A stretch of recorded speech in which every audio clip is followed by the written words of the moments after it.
Welcome to Liberty Insider. This is a program designed to bring you news, views, discussion, and up-to-date information on religious liberty issues around the world. My name is Lincoln Steed, editor of Liberty magazine, and my guest on the program is Grace McIntosh, Director of Public Affairs and Religious Liberty for the Seventh-day Adventist Church in Canada. That's a pretty long title. Thank you. And implicit in that title, as we Seventh-day Adventists, as I am one too, have been told, is the name of our church, Seventh-day Adventist. Mm-hmm. We expect the soon return of Christ for biblical and prophetic reasons, one and the same. And the other part is we worship God on the seventh day, as the Bible in the Ten Commandments says. But that's an item of some contention in the modern world, isn't it? In the modern Christian world.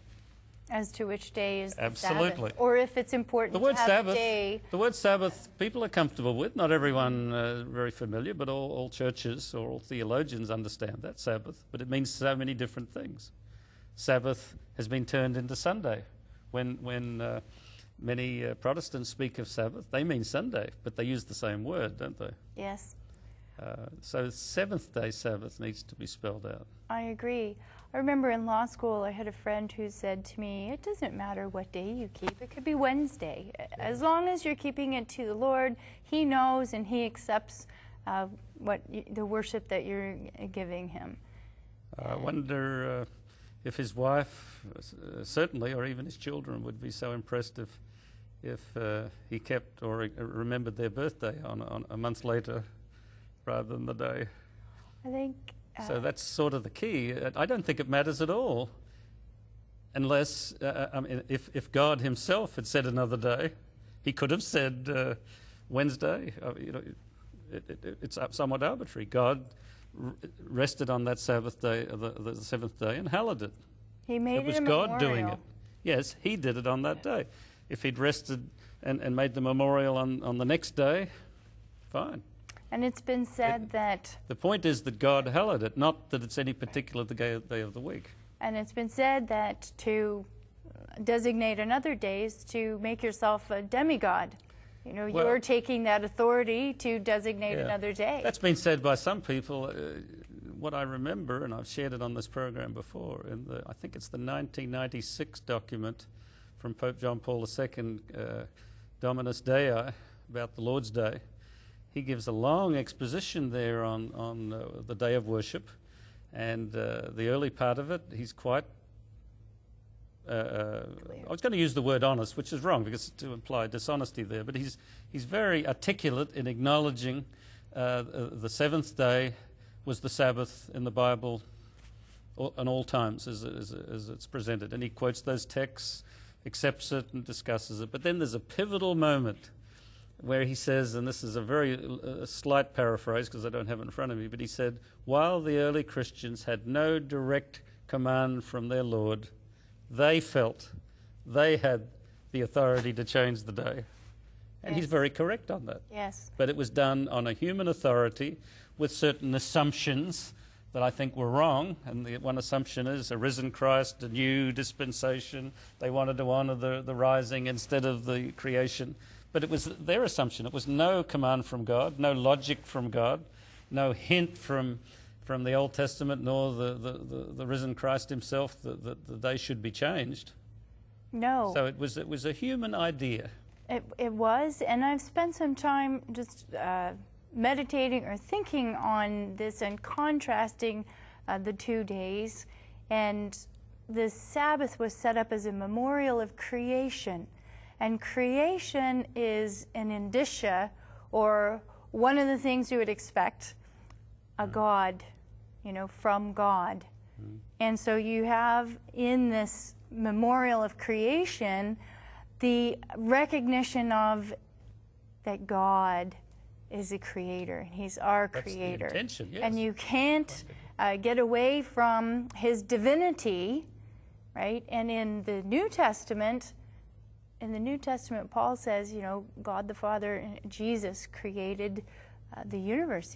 Everything was created through Him. The Father created everything through Jesus. Sabbath is a memorial of creation, not just a holy day. Exactly. And you can't get away from the divinity of Christ when you keep the seventh day. But if you contrast that with the Sunday, which is a memorial of the resurrection, well, as we were talking before, there were many resurrections. Moses was resurrected. There were people resurrected when Jesus was resurrected. If you're just looking at Sunday, you do not necessarily remember Christ as being divine. Plus, there's an interesting parallel in another program. You and I were discussing secular leadings toward a Sunday law, logic of rest and social justice and so on, public good. Yes. And the judges in Canada and in the US acknowledge that it parallels a religious concern, but it's not done for a religious reason. Yes. And we sort of see through it immediately. The same thing has happened on the shift from Saturday to Sunday from the very beginning. The Venerable Day of the Sun. What was that? That was a pagan day of Mithraism and all the rest, where pre-Christian pagans were literally worshipping the sun, the resurrection, the sun coming up, the great life-giving power. They were worshipping, as Paul says, the elemental powers of the universe. Not a god, not an entity, but they were in awe of this golden orb that they believed itself was a god. And for Christians to say, well, it doesn't really matter, they've just as the secularists, and we see through it, are picking on the baggage of a Christian day. It doesn't matter because Christians it furthers a inadvertently, not all Christians, but the Christian church that moved then through the Middle Ages had latched on to a purely pagan day, calling it the sacred Sabbath. So it's doubly problematic. It doesn't fulfill the real reason of the day God designated, but it's also accentuating a pagan concept that predated Christianity. Exactly. Why do that?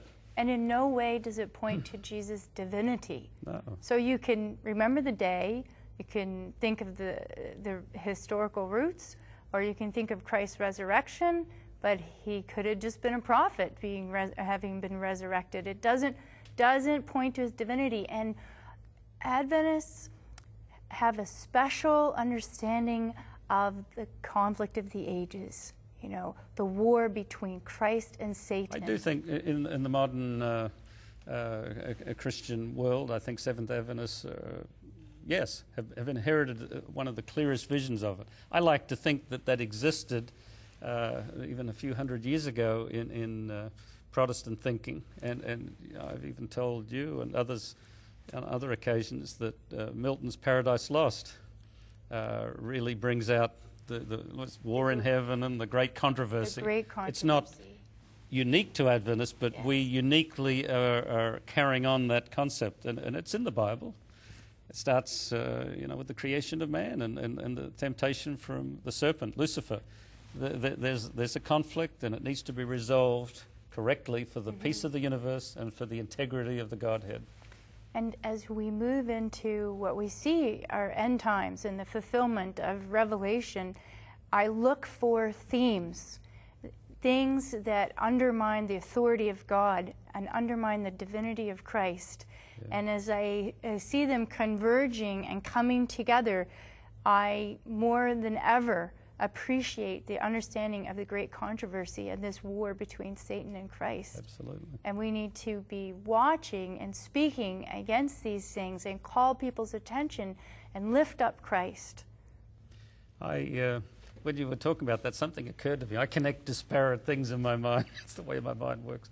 But I like classical music, or what passes for it nowadays, and there's a contemporary American composer named Philip Glass, and he's done some leading-edge soundtracks for films that have no dialogue.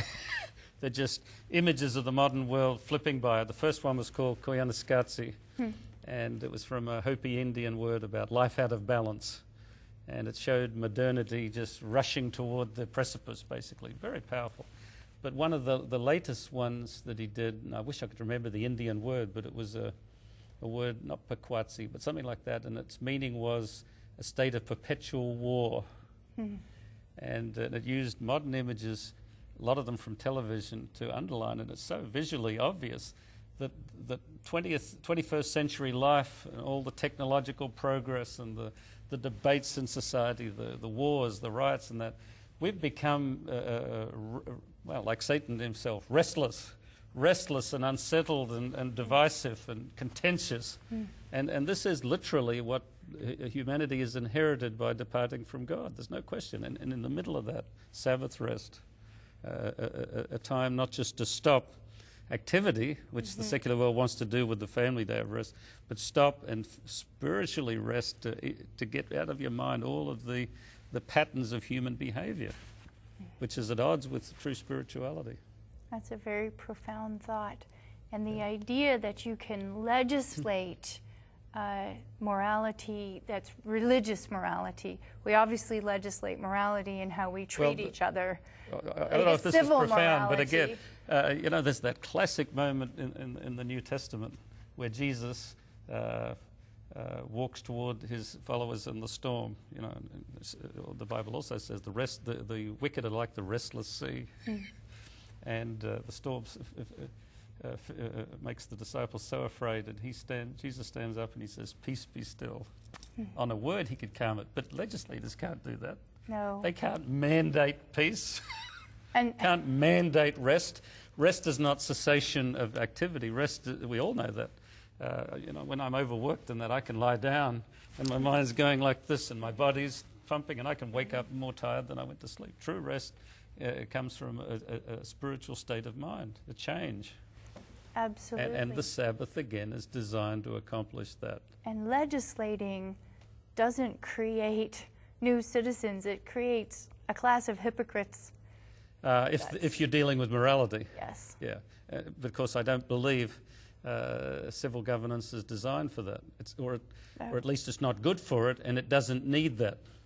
No. Civil legislation, compliance is all that it needs, because it's dealing with moving the pieces around to enable the structure of human interaction and daily dynamic, right?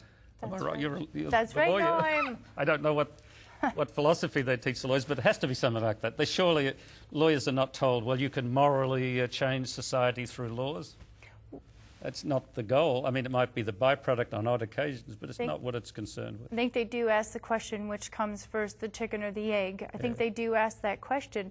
But the authority of government with respect to legislating morality is civil morality. If you lend me money, the state makes me pay it back. How I treat you. But it doesn't have anything to do with my obligations to God. And normally, at least till post 9/11, government is not much concerned about what you're thinking when you do that act.